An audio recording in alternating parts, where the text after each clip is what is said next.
Sounds good once you realize that we live in a pleasure seeking world. Most of us spend a great portion of our energy seeking pleasure and just avoiding pain.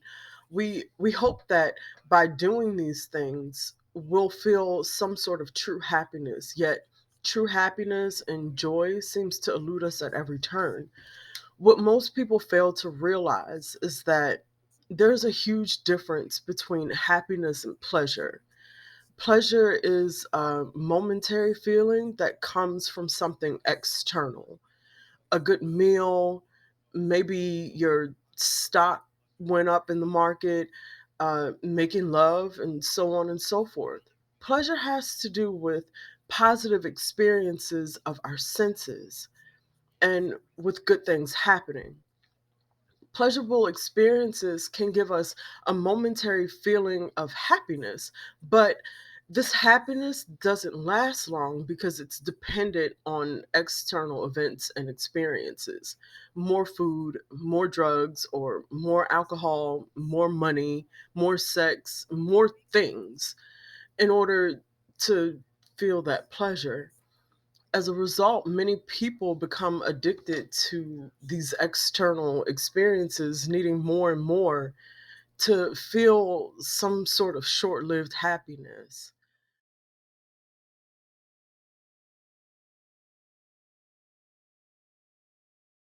Tell the story of a rich man. So, a rich man sought out counseling services because he has everything: his own successful business, a lovely wife and children, a beautiful home, time to enjoy his life. Yet he's still not happy. While he may have momentary feelings of happiness while watching a ball game or socializing with his friends, he also felt anxious and depressed much of the time. In fact, the anxiety had become so bad that he was having uh, constant stomach pains, which his doctor told him was from stress. And as he worked with the counselor, it became very clear that the rich man's main desire in life was to have control over people and events. He wanted others to do things his way and to believe the way that he believed. He was frequently judgmental with his employees, his wife, his children, and even his friends, believing that he was always right and that they were always wrong.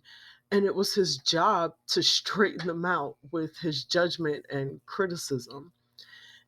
His energy would become hard and tough, and he would be like a steamroller in his efforts just to get his point across and to get other people to do things the way he wanted them done. When it worked and others gave in, the rich man felt a momentary pang of pleasure, but the pain in his stomach just kept getting worse, which is why he decided to seek professional help with a counselor. um, the rich man wanted to have control over his own feelings, and he would often judge himself as harshly as he would judge others in an effort to get himself to perform well and just to feel okay. He especially judged himself harshly when he felt rejected by others, frequently telling himself that he was an inadequate jerk. As the man and his counselor worked together, the man began to see that happiness is the result of choosing to be kind and caring, compassionate, and just being an all around gentle person with himself and with the people around him. Quite the opposite of the judgmental and controlling person he had chosen to be. The man learned that happiness is a natural result of being present in each moment with love and kindness towards himself and others, rather than with being attached to the outcome of things and trying to control the outcome of events and the behaviors of the people around.